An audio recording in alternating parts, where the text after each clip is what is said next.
자, 하나님 말씀입니다. 하나님 말씀 마태복음 11장 25절에서 30절을 봉독해 주시기 바랍니다. 그때 예수께서 대답하여 이르시되 천지의 주제이신 아버지여 이것을 지혜롭고 슬기 있는 자들에게는 숨기시고 어린아이들에게는 나타내심을 감사하나이다. 울소이다. 이렇게 된 것이 아버지의 뜻이니이다.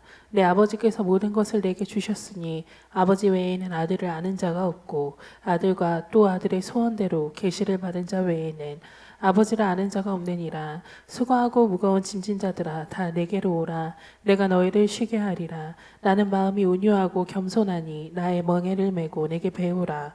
그리하면 너희 마음이 쉼을 얻으리니 이는 내 멍에는 쉽고 내 짐은 가벼움이라 하시니라. 아멘. 자, 오늘은 수고하고 무거운 짐진 자들아입니다.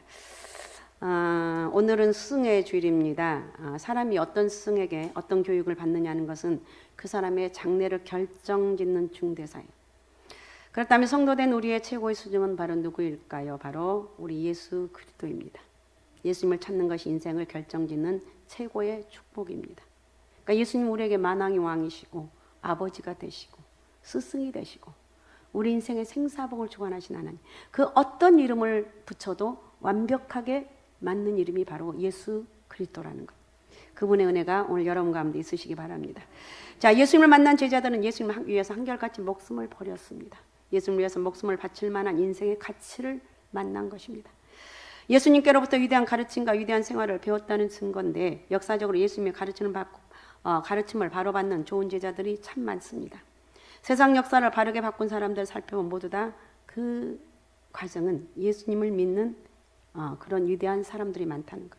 위대한 철학자, 과학자, 사회 변혁가들은 거의 대다수가 충실한 예수 그리스도를 믿는 하나님의 사람들이었습니다.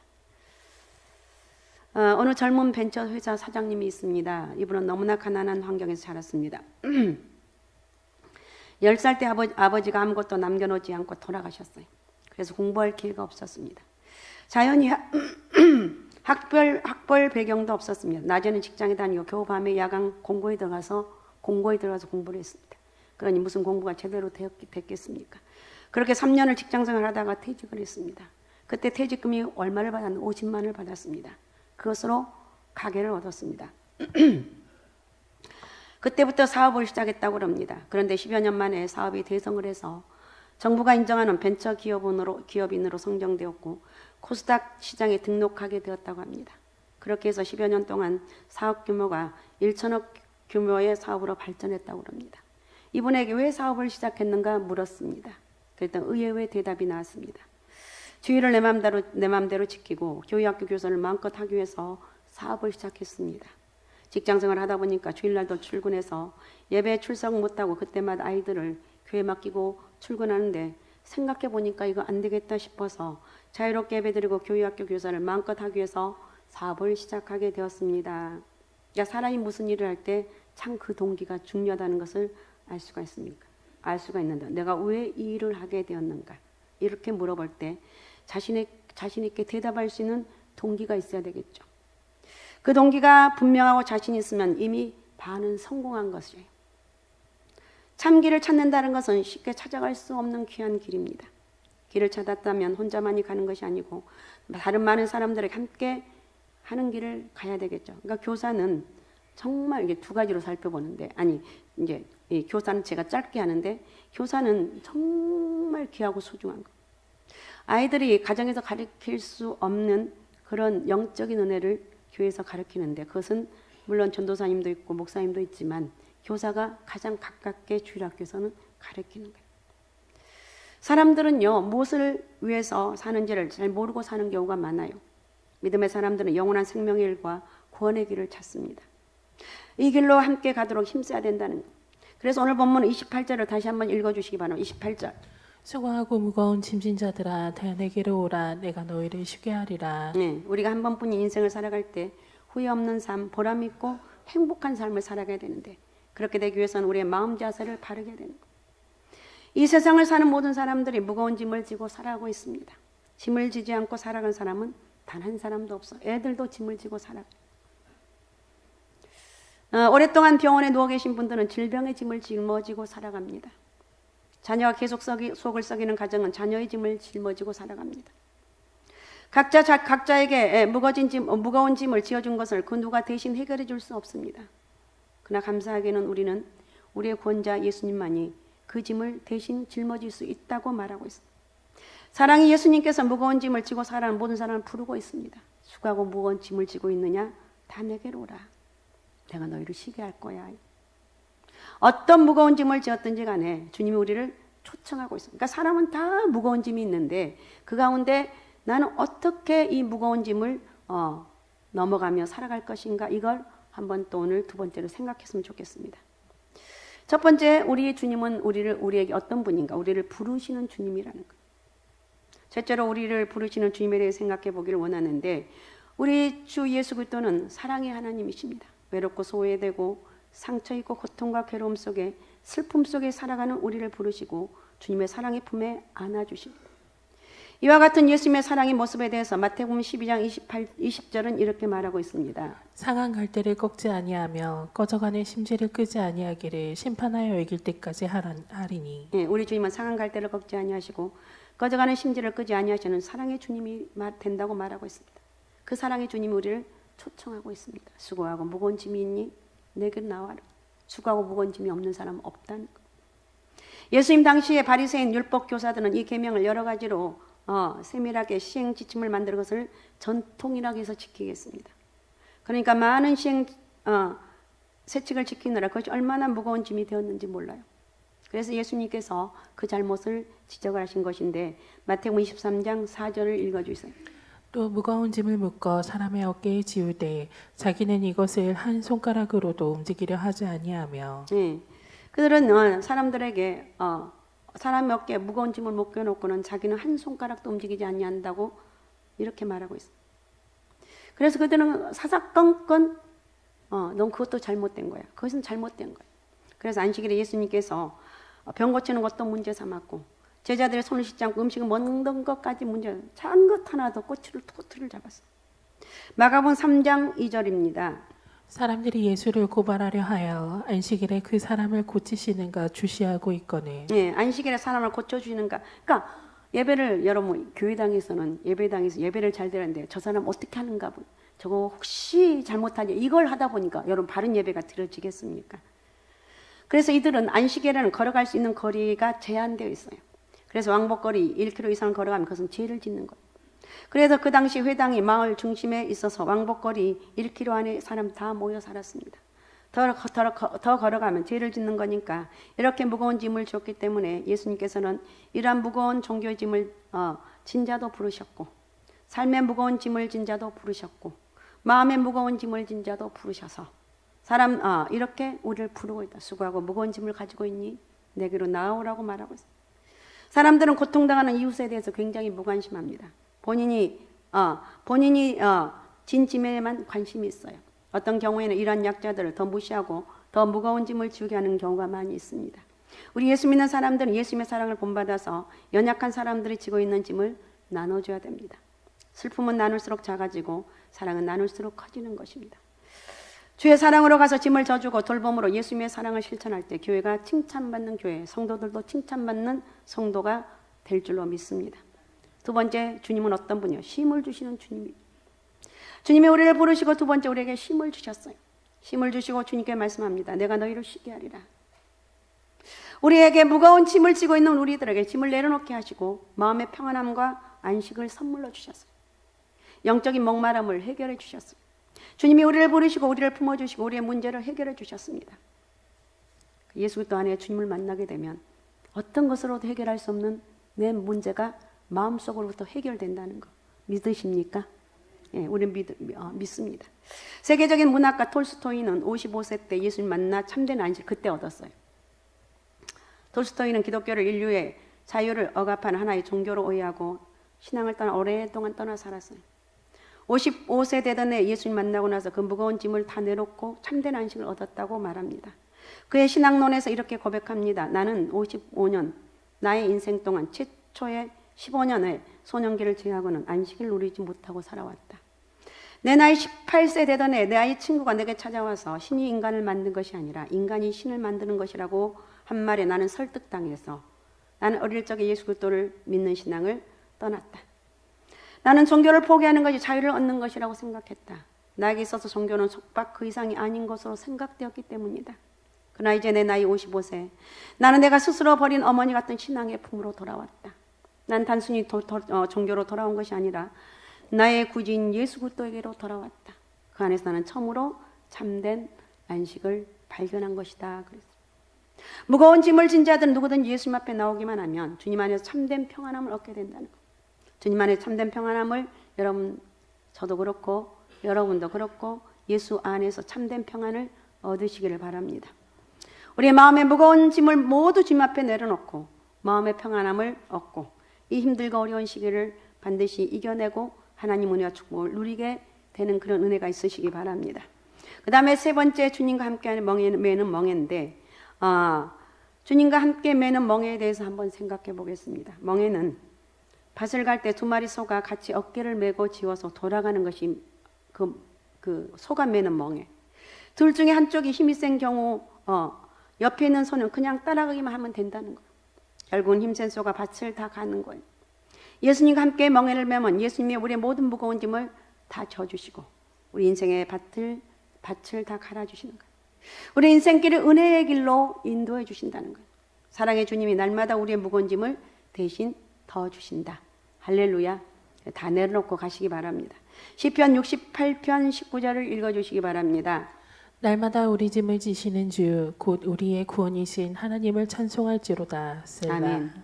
내가 할 일은 뭐냐? 하나님을 찬양하는 것. 날마다 내 짐을 져주는 주님. 우리의 구원이신 하나님을 내가 찬양합니다. 내가 감당할 수 없는 무거운 짐을 다 주님께 맡기고 돌아가시기 바랍니다. 마음의 짐도 있고 또 육신의 짐도 있고 생활의 짐, 가족의 짐, 질병의 짐, 사업의 짐을 다 주님께 맡기시는 것. 시편 55편 22절은 이렇게 말합니다. 내게 굽히소서 응답하소서 내가 근심 시편 55편 22절. 화면 보고 내 짐을 여호와께 맡기라 그가 너를 붙드시고 의인의 요동함을 영원히 허락하지 아니하시리로다. 아멘. 내 짐을 여호와께 맡기라고 했어. 너를 붙잡아 주신다는 거예요.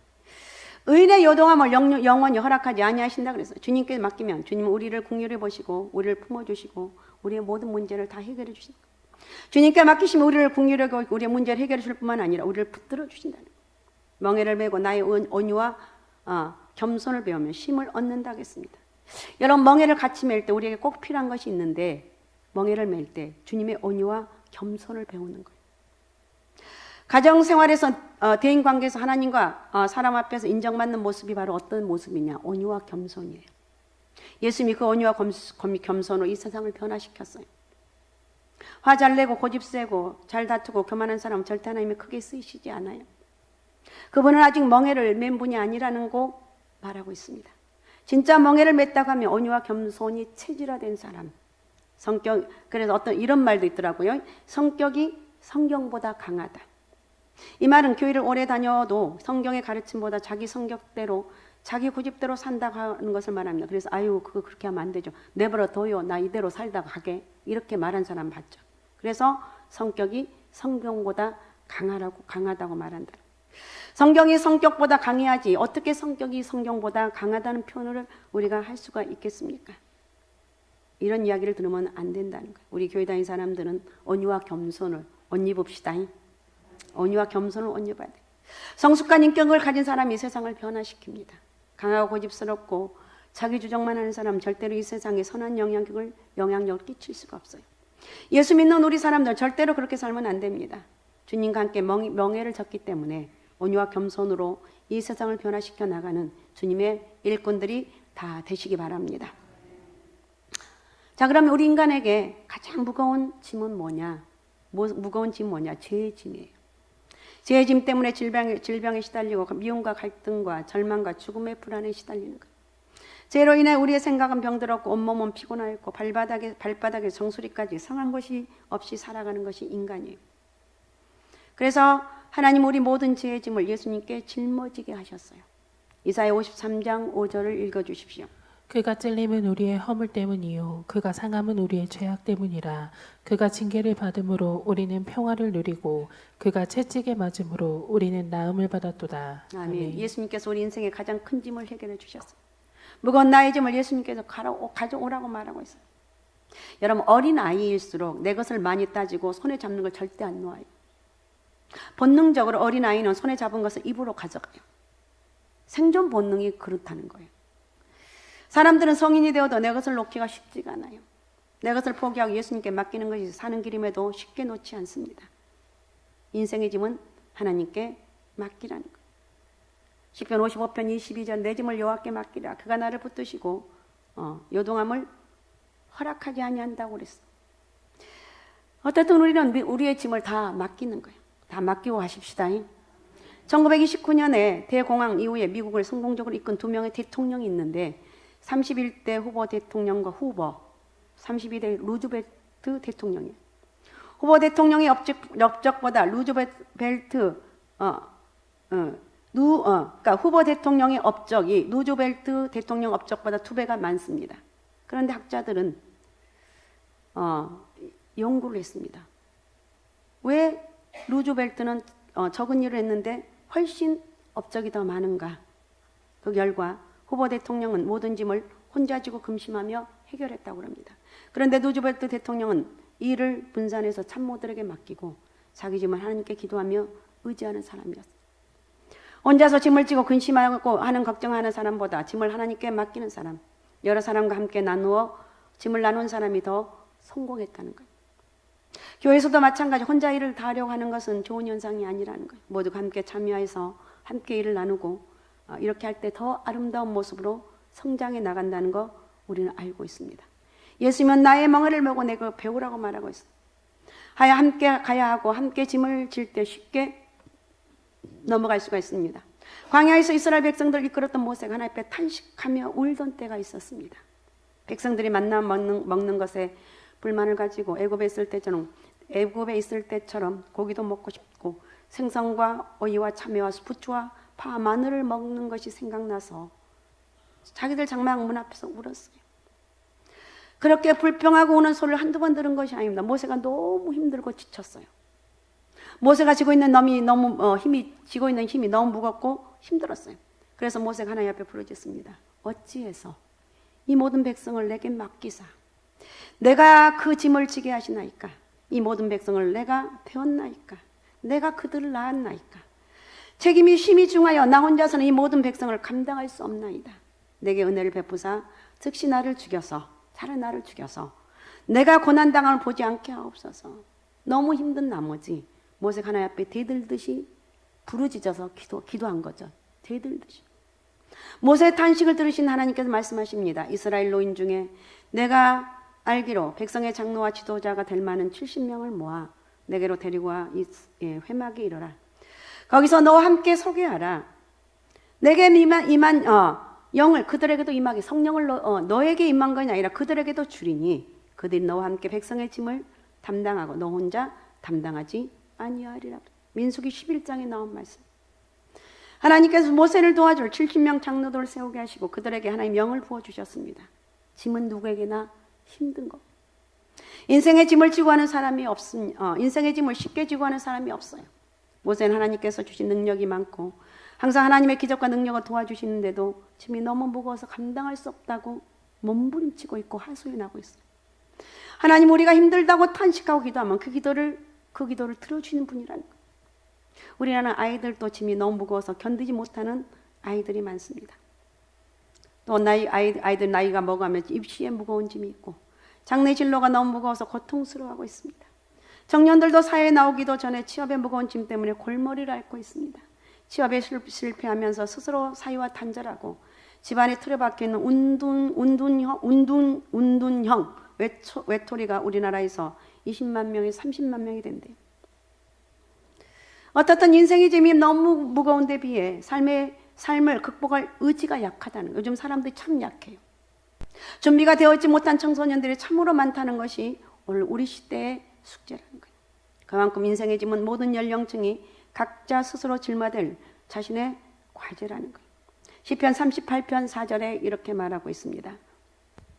내 죄악이 내 머리에 넘쳐서 무거운 짐 같으니 내가 감당할 수 없나이다. 이 말씀은 다윗같이 훌륭하고 믿음 좋은 왕도 이런 고백을 하고 있습니다. 내 죄악이 내 머리에 넘쳐서 무거운 짐 같으니 감당할 수 없습니다. 인생의 짐이 가볍고 쉬운 것이라면 예수님께서 친히 내게로 와서 나의 명예를 매라고 말씀하지 않았을 거예요. 우리들 결코 해결하지 못하기 때문에 예수님께서 우리를 초청하시고 주님과 함께 인생의 명예를 같이 매라고 부르신다는 거예요. 주님의 부르심에 순순히 응답하고 순종하는 사람들이 지혜로운 사람이라는 거예요. 시골 교회에 열심히 교회를 잘 섬기는 여자 집사님이 있었습니다. 이분의 가장 큰 짐은 남편이었어요. 남편은 술을 얼마나 많이 먹는지, 아내가 아무리 전도를 해도 말을 듣지 않습니다. 아내는 남편의 권을 위해서 교회에 오기만 하면 남편을 위해서 기도합니다. 아내는 집안의 큰 일이든 작은 일이든 열심히 감당하며 남편에게 순종하면서 가정을 꾸려나갑니다. 어떻게 하든 남편의 마음을 편하게 하고 인도하려고 노력을 하지만 남편은 이 핑계 저 핑계 대면서 교회에 나오지 않아요. 그런 어느 날 시골교회에 부흥회가 있었습니다. 남편이 술을 먹고 집에 와보니 아내가 교회 가고 없었습니다. 속으로 화가 난 남편은 술 취한 상태로 교회 갔습니다. 기도하는 소리가 들려 가만히 교회 안으로 들어가서 보니 아내가 중간쯤에 앉아 있었습니다. 그래서 머리를 쥐어잡고 밖으로 나왔어요. 화가 나 있던 남편은 아내 머리를 잡고 벽에 몇 번을 쥐어 박았습니다. 지중이라 정신이 없던 상태인데 갑자기 사람 살려고 소리를 질렀습니다. 소리를 듣고 보니까 자기 아내가 아니에요. 알고 보니 그 여자는 시골 경찰서장의 아내였어요.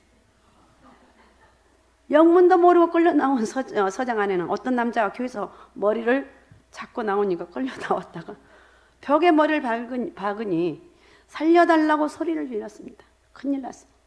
그러니까 아내가 이때는 이때다. 당신이 교회에 나오든지 유치장에 가든지 둘 중 하나를 선택하세요. 이 여집사의 남편은 꼼짝 못하고 교회를 나오게 되었답니다. 아내의 큰 짐이었던 남편은 이런 방법으로도 하나님께서 바꾸어 놓으신다는 거예요. 오늘도 우리 인생의 짐을 지고 살아갑니다. 눈에 보이는 짐도 많지만 더 힘든 건 눈에 보이지 않는 마음의 짐이 더 힘든 거예요. 우리 인생의 짐을 가족에게 맡기고 친구에게 맡긴다 해도 해결되지 않아요. 예수님께 우리의 무거운 짐을 맡기면 우리 마음에 참된 쉼을 얻고 평안을 얻는다는 거예요. 우리는 목숨이 붙어있는 한 내 짐을 내려놓지 못한 사람들이 많아요. 내가 아파서 병원에 입원할 때, 갑자기 위기를 만나서 모든 것을 할 수 없는 그런 절망에 처할 때, 어려운 일로 인해 관계가 끊어져야 할 때, 이런 극한 상황이 찾아오면 내가 붙잡고 있는 모든 짐들이 아무런 소용이 없다는 것을 깨닫게 된다는 것입니다.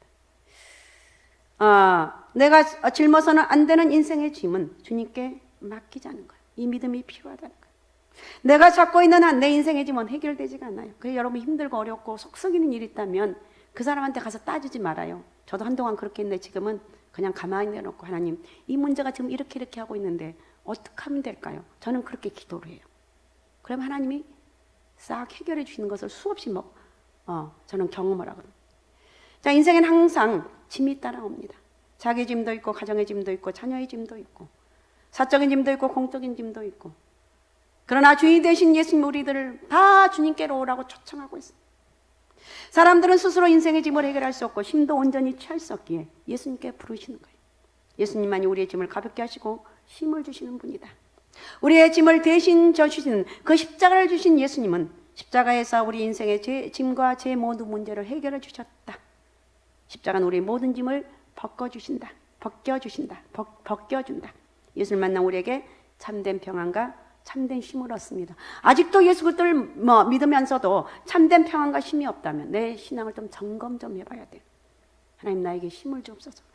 하나님 나에게 평안함을 허락하여 주옵소서.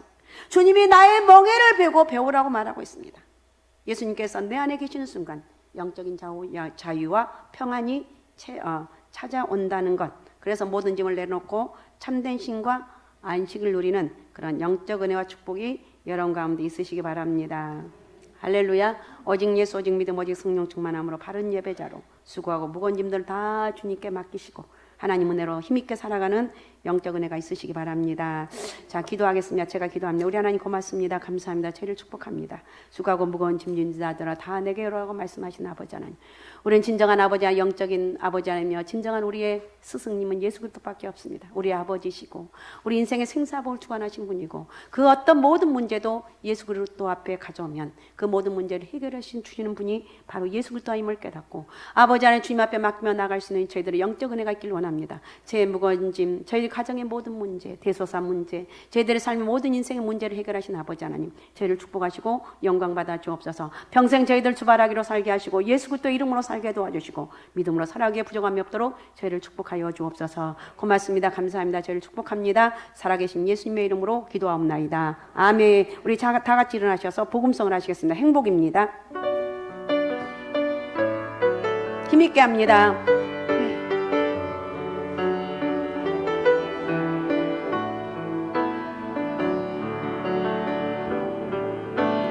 화려하지 않아도 정결하게 사는 삶, 가진 것이 적어도 감사하며 사는 삶, 내게 주신 작은 힘 나눠주며 사는 삶, 이것이 나의 삶의 행복이라오. 할 많지만 기도할 수 있는 것, 억울한 일 많으나 주를 위해 찾는 것, 비록 짧은 작은 삶, 주 뜻대로 사는 것, 이것이 나의 삶의 행복이라오. 이것이